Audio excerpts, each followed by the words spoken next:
So I am at the northern bank of the Saranac River, an area where Aiken's volunteers saw some of their skirmishing fights and holding off the British. That right there is the south side bank, and it's a little rainy today, but history goes on and time doesn't stop for anybody. So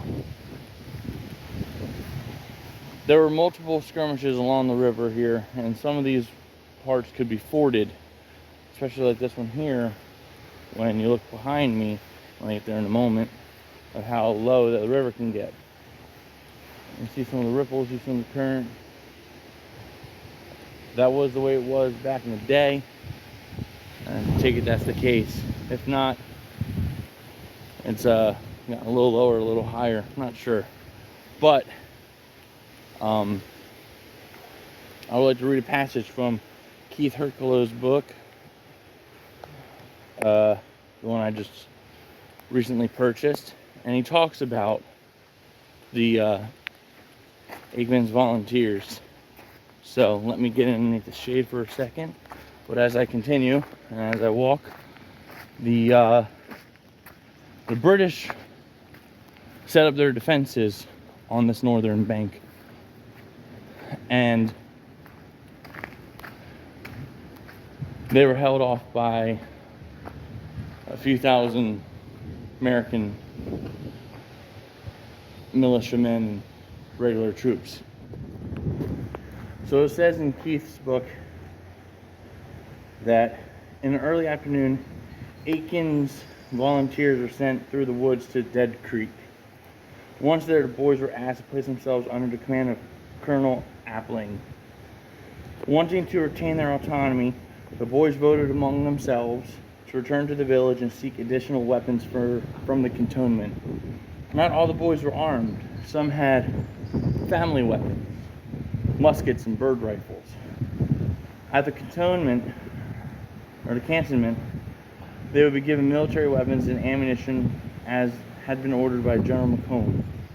And in the evening, Major Wool and 250 regulars joined the force at Culver's Hill, which is where we were at. So, since all of the fathers, the parents of Aiken's volunteers were already fighting, they had to use family weapons. So they were issued and given weapons that way they can at least help what was needed to be done. So we have that bit. That's how we know that the boys were armed and how they got armed. So on Keith Herkalo's book, The Battles at Plattsburgh,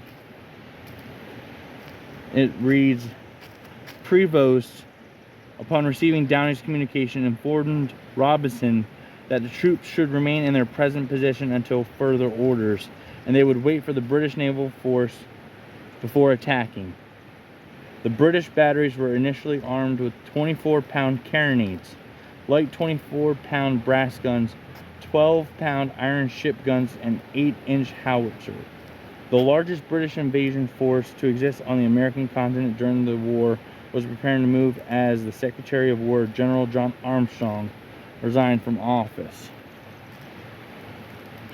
General Moores assigned Captain Sherry's militia company from the Saranac River settlement to stand with Captain Vaughan's company at Waite's Mill and the Upper Bridge on the West Road, present-day location of Route 22B, and its crossing of the Saranac at Morrisonville.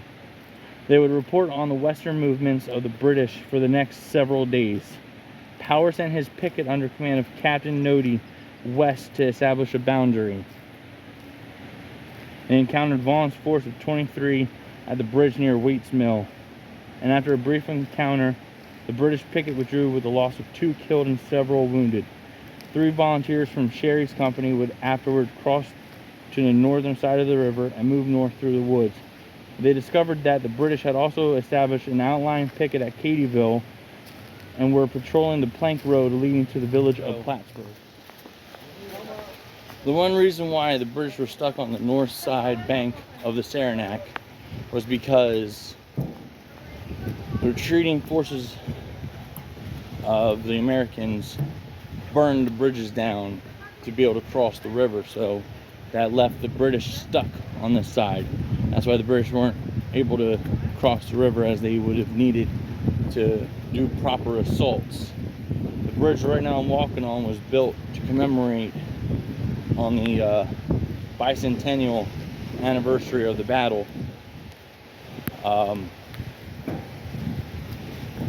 That way bridges are rebuilt.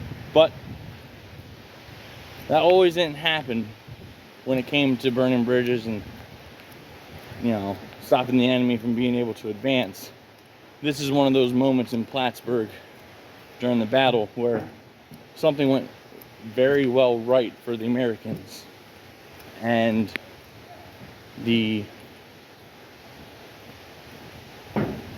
one of the main reasons that the battle was won, in my opinion, was because those bridges were able to get burned down.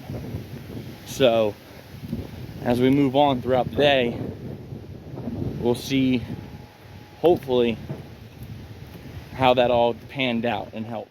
So while preparations were being made down here in Plattsburgh for the invading army of the British from Canada, the Royal Navy under Downey were building their own fleet just a little north of the border. And Downey was rushed to have his ships be finished in time. That way Prevost and him could jointly attack Plattsburgh. Now that will have an effect on how the Battle of Plattsburgh happens and the results of it, with the flagship Confiance, HMS Confiance, which Downey was the captain of. He was again rushed to bring about the ship and start sailing as soon as possible down Lake Champlain to Plattsburgh for this battle to commence. Now, while the Confiance was being built, there were other ships, and they were brought along and built as well. And it took with them, when they set sail, the builders who were still working on the Confiance to make sure everything was in order as they sailed down Lake Champlain. Once around Cumberland Head,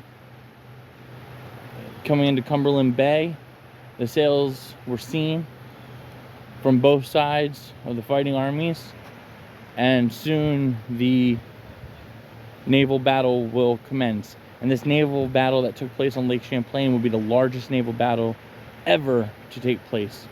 And there hasn't been any naval battle since.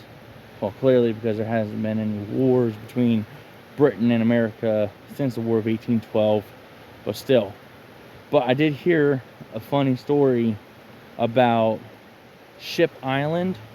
I may be mistaken, but as I heard, for me at least, legend has it, the British saw an island out in the distance and they fired upon it, and they were wondering why they weren't sinking it. And as it turned out, it was just an island in the middle of the lake. So that kind of gave way to the upcoming battle. Now, where I'm located here, we have the MacDonough Monument. It sits over 130 feet high and is made of Indiana limestone, and up top sits an eagle, and on each side is has marked in the four battleships, the four ships that took place, that fought here to defend Plattsburgh for this upcoming naval battle. One of them being the Saratoga, one of them being the Eagle, and there are two others I can't remember off the top of my head. But those two right now are the biggest ones, especially the Saratoga being a flagship.